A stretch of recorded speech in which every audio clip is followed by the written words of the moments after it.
అందరికీ నమస్కారం. సో ముఖ్యంగా ముఖ్యంగా గ్రూప్ 1 పరీక్షలు మళ్ళీ వాయిదా వేయాలని చెప్పి గ్రూప్ 1 పరీక్షలో అవకతవకలు జరిగాయని చెప్పి ఇందిరా పార్క్ దగ్గర గ్రూప్ 1 అభ్యర్థులు ధర్నా చేయడం జరిగింది.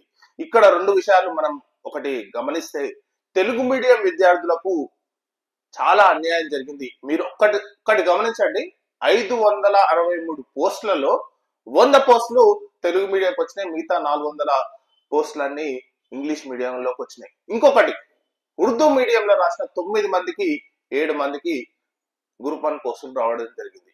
ఇంకొకటి గమనిస్తే 2 సెంటర్లలో అంటే మొత్తం 20,000 మంది గ్రూప్ 1 క్వాలిఫై అయితే 10,000 మంది ఒక ఒక కొన్ని సెంటర్లలో దాదాపు 500 మంది క్వాలిఫై కావడం జరిగింది.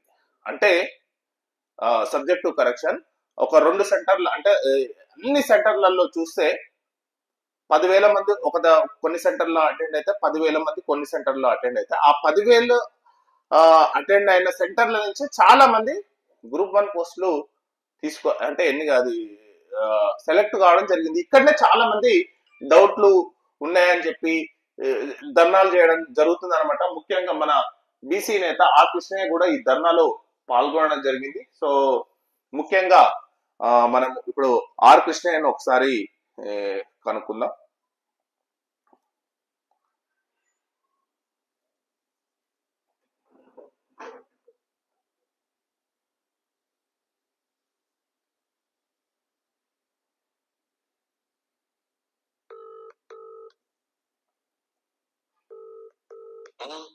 హలో సార్, ముఖ్యంగా గుడ్ మార్నింగ్ సార్. ఏం లేదు, నిన్న అంటే మీరు ఒక బీసీ నేతగానే కాకుండా నార్మల్ గా స్టూడెంట్స్ తరపున సామాజిక ఉద్యమాల తరపున నడపడానికి మీరు ఎప్పుడు ముందుంటారు సార్. ముఖ్యంగా మీరు నిన్న గ్రూప్ 1 పరీక్షల అభ్యర్థుల ధర్నాలో ఇందిరా పార్క్ లో పాల్గొన్నారు. ముఖ్యంగా కొన్ని తెలుగు మీడియం విద్యార్థులు చాలా నష్టపోతున్నారు సార్, మీకు కూడా మొత్తం ఐడియా ఉంది. Plus GO number 55 plus GO number 29 plus కొన్ని సెంటర్ల నుంచే ఎక్కువ మంది సెలెక్ట్ కావడం జరిగింది. సో ఇందులో నిజమైన వాదన అనేది ఎంతవరకు సార్? ఎందుకంటే మీరు ఒకసారి ధర్నాలో పాల్గొన్నారంటే మీకు పూర్తిగా వాళ్ళకి అన్యాయం జరిగితేనే మీరు ముందుంటారని మనకు అందరికీ తెలుసు. సో దాని గురించి ఒకసారి చెప్పండి సార్. అవకతవకలు అక్రమాలు జరిగినట్టు ప్రాథమిక ఆధారాలు చాలా ఉన్నాయి. Okay sir. ఒకటి, ఫస్ట్ సీరియల్ గా 30 మందికి సీరియల్ నెంబర్లు ఒకటే సెంటర్ ఒకటే రూమ్ ఒకే టైప్ ఆఫ్ మార్కులు ఎట్లొస్తాయి? ఇది స్పష్టంగా అక్కడ మాల్ ప్రాక్టీస్ జరిగిందా, ఏం జరిగింది అనేది క్లియర్ గా కనిపిస్తుంది. దాన్ని ఎన్నిసార్లు చెప్పినా పబ్లిక్ సర్వీస్ కమిషన్ కానీ రాష్ట్ర ప్రభుత్వం కానీ పట్టించుకోవడం లేదు. విద్యార్థుల వాదనలో నిజం ఎంత అని ఓపెన్ బహిరంగ విచారణకు రావాలి గవర్నమెంట్ కానీ పబ్లిక్ సర్వీస్ కమిషన్. అది పట్టించుకోవడం లేదు ఒకటి. రెండోది, ఒకే సెంటర్ ఎక్కువ మంది రావడం, కొన్ని సెంటర్లలో అసలే రాకపోవడం క్లియర్ కట్ గా కనిపిస్తుంది. మూడో పాయింట్, తెలుగు మీడియం వాళ్ళకి చాలా తక్కువ మంది పాస్ కావడం, ఇంగ్లీష్ మీడియం ఉర్దూ మీడియం వాళ్ళు ఎక్కువ మంది పాస్ కావడం మన కళ్ళ కట్టినట్టు రిజల్ట్ లో కనిపిస్తుంది. నాలుగవ అంశము, బీసీ ఎస్సీ ఎస్టీలకు రిజర్వేషన్లు సక్రమంగా పాటించకుండా జీవో నెంబర్ 29 తెచ్చారు. దాన్ని రద్దు చేయాలని ఎన్ని ఉద్యమాలు చేసినా ప్రభుత్వం పట్టించుకోకుండా ఓపెన్ సిగ్గు ఎగ్గు లేకుండా రిజర్వేషన్ పక్కకు దొక్కి తుంగలు దొక్కి ఈ కులాలను అణచివేస్తారు. గ్రూప్ 1 పోస్టులు ఎంతో ప్రాధాన్యత కలిగినాయి. డిప్యూటీ కలెక్టర్లు, డిఎస్పీలు భవిష్యత్తులో 5-6 ఏళ్ళు కాగానే వీళ్ళందరికీ ఐఏఎస్ ఐపీఎస్ కన్ఫర్మ్ అవుతుంది. ఇంత ప్రాముఖ్యత కలిగినటువంటి పోస్టులలో ఈ కులాలకు రాకుండా ప్రాథమిక దశలోనే అణచివేయడానికి కుట్ర జరుగుతుంది. విషయాన్ని బహిరంగ విచారణ చేయమని ఎన్నోసార్లు చెప్పాం. ఎన్నోసార్లు ఎగ్జామ్స్ కంటే ముందే మేము ప్రభుత్వానికి విజ్ఞప్తి చేశాం. అయినా ప్రభుత్వం బట్ ఎంబీబీఎస్ అనేక అడ్మిషన్లు మొదట ఓపెన్ కాంపిటీషన్ భర్తీ చేయాలి, తర్వాత రిజర్వేషన్లు లెక్కించాలి. ఇది రిజర్వేషన్ల మౌలిక సూత్రము, రాజ్యాంగబద్ధమైన స్ఫూర్తి. ఈ రెండు తుంగల దొక్కి మెరిట్ వచ్చిన వాళ్ళని కూడా రిజర్వేషన్ లో కౌంట్ చేసే విధంగా గ్రూప్ 1 లో 29 జీవో తీసుకొచ్చారు. దీని మూలంగా మెరిట్ లో వచ్చే ఎస్సీ ఎస్టీ బీసీ అభ్యర్థులకు అన్యాయం జరుగుతుంది. ఇది పచ్చిగా వాంటెడ్లీ ప్రభుత్వము పేద కులాలను ఉన్నత స్థాయి పోస్టులు రాకుండా చేసే కుట్రల భాగమే ఇందులో స్పష్టంగా కనిపిస్తుంది. అందుకే దీని మీద సిబిఐ విచారణ జరపాలి, సమగ్ర విచారణ జరపాలని అడుగుతున్నాం. ప్రభుత్వం ఏమంటది, వితండవాదం చేస్తుంది.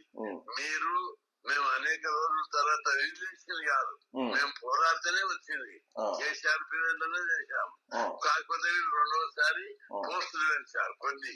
అసలు ఇంకా రావాలి పోస్టులు 1600 పైగా గ్రూప్ 1 పోస్ట్ ఉంటే 600 పోస్టులు మాత్రమే వేశారు. ఒక భాగం తప్పు. రెండవది ఈ విధానవాదం ఏంటంటే అంటే తప్పు చేస్తూ అది చేసుకుంటా మాకేదో దీని వల్ల నష్టం జరుగుతుంది, రిక్రూట్మెంట్ జరగకుండా అడ్డు జరుగుతుందని విధానవాదన నేను వచ్చిన కత్తిలాగా మాట్లాడుతుంది. అంటే పోస్టులు నోటిఫికేషన్ అయ్యాలి, సక్రమంగా భర్తీ చేయాలనేది కోరిక తప్ప దీన్ని వాయిదా వేయాలని ఎవరికి షోక్ లేదు. మీరు తప్పు చేసుకుంటా అంచు వేసుకుంటా కత్తి కోసుకుంటా మీరు సుఖపడాలంటే అర్థం ఉందా? ఏమన్నా నష్టం ఉంది వాళ్ళ వాళ్ళని. కాబట్టి వితండవాదం పక్కకి పెట్టి ఇందులో వాస్తవాలు ఏమున్నాయి? సీరియల్ నెంబర్లు మార్పులు ఒకటే రకమైన మార్పులు ఎట్లా వస్తాయి? రెండవది ఇంగ్లీష్ మీడియం వాళ్ళకి ఎక్కువ వచ్చి తెలుగు మీడియం వాళ్ళకి ఎట్లా తక్కువ వస్తాయి అన్న? ఇది చాలా మెయిన్ ఇంపార్టెంట్ అని. ఎందుకంటే ఇంగ్లీష్ మీడియం వాళ్ళకు 400 పైగా, ఇప్పుడు మొత్తం టోటల్ లో 565 పోస్టులు ఉంటే దాదాపు 400కు ఎబోగా ఇంగ్లీష్ మీడియం కు కేవలం 100 పోస్టులు మాత్రమే తెలుగు మీడియంకి వచ్చినాయి. సో తెలుగు మీడియం అభ్యర్థులే మనందరికీ తెలుసు, ఈ గవర్నమెంట్ ఉద్యోగాలకు ఎక్కువగా తెలుగు మీడియం అభ్యర్థులే ఎక్కువ పోటీ పడుతూ ఎక్కువగా రాస్తారనే నానుడి అనేది మన గ్రామ స్థాయిలో కూడా ఉందన్న.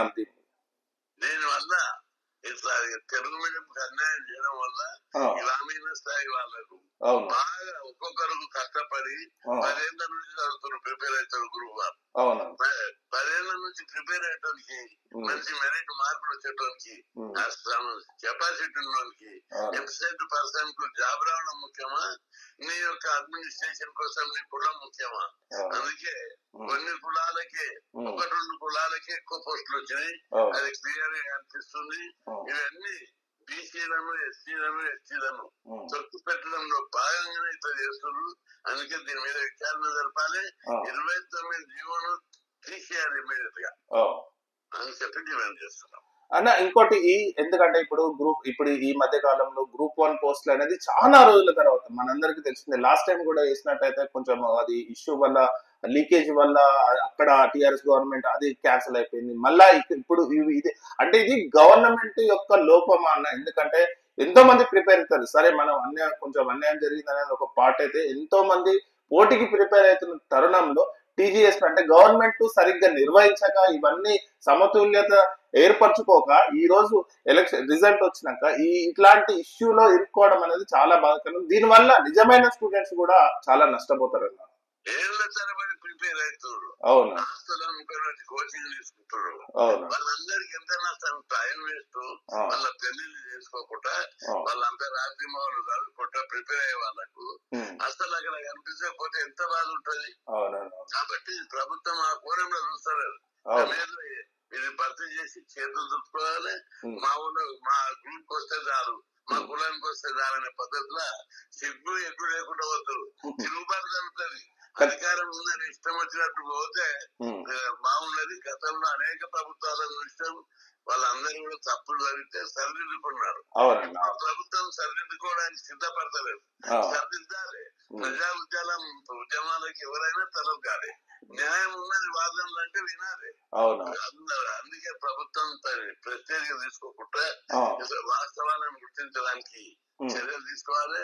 సమగ్రమైన విచారణకు సిద్ధపడాలని చెప్పి డిమాండ్ చేస్తున్నాం. ఓకే అన్న, డెఫినెట్ గా మనందరం, ఎందుకంటే గ్రూప్ 1 అభ్యర్థులు, తెలంగాణ పిల్లలు ఎంతో మంది కష్టపడి ఊర్లోకి వెళ్ళి వచ్చి మీరు అన్నట్టు పెళ్లిళ్ళు కాకుండా చాలా ఇబ్బంది పడుకుంటా, అది ఏదో 5 రూపాయల భోజనం తినుకుంటా ఇట్లాంటి ఇబ్బందులు పడుకుంటా వాళ్ళు కష్టపడి ఈ రోజు తెలుగు మీడియంలో పక్కగా, ఎందుకంటే రూరల్ తెలంగాణ అనమాట. ఇప్పుడు తెలంగాణ అనేది 90% rural Telangana, that BC SC అభ్యర్థులు వీళ్ళు ఎక్కువగా ఉన్న వర్గాల నుంచి వచ్చిన అభ్యర్థులే ఎక్కువగా ఈ గవర్నమెంట్ ఉద్యోగాల కోసం ప్రిపేర్ అవుతున్నారు. సో వాళ్ళకి ఖచ్చితంగా న్యాయం జరగాలి. మీరు ఎందుకంటే ఎక్కడైతే సామాజికంగా ఇట్లాంటి వాటి వెనుకబాటు పరంగా మీరు వాళ్ళ తరపున పోరాడడానికి ఎప్పటికైనా ముందుంటారన్న మీరు హ్యాట్సాప్ ఉన్నా ఫస్ట్ ఆఫ్ ఆల్ మీకు రైట్. సో ఇది మేజర్ గా గ్రూప్ 1 పరీక్ష అభ్యర్థుల యొక్క మామూలుగా నిరసనలు అది చాలా, అది యాక్చువల్లీ చాలా బాధాకరం. చెప్పాలంటే 2-3 ఇష్యూస్ అయితే చాలా క్లియర్ కట్ గా కనిపిస్తున్నాయి. ఎందుకంటే కొన్ని హాల్ టికెట్స్ చూస్తే, ప్లస్ ఇంకోటి తెలుగు మీడియం అయితే మరీ ఘోరం. అసలు 565 పోస్టులు 100 మందికి తెలుగు మీడియంకి రావడం ఏంది, 400 పోస్టుల మంది ఇంగ్లీష్ మీడియంకి రావడం ఏంది. దీనివల్ల ఎంత కాన్ఫిడెంట్ తెలుగు మీడియం అభ్యర్థులకు యాక్చువల్లీ చెప్పాలంటే తెలుగు మీడియంకి ఎక్కువ రావాలి. నాకున్నంత అంచనా మేరకు తెలుగు మీడియంకి ఎక్కువ రావాలి.